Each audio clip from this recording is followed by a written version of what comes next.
How to manage of Twitter activity. Hello guys, in today's video I'm gonna show you how to manage of Twitter activity. First go to Twitter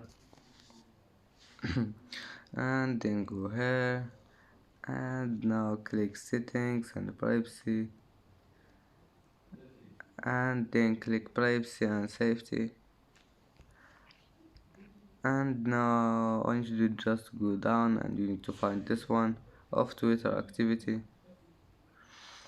And now as you see, now you can manage anything you want. Turn this one on, off or on. And as you see, that's how manage Twitter of Twitter activity. And that's it for today's video. If you like this video, don't forget like and subscribe, and see you in the next video.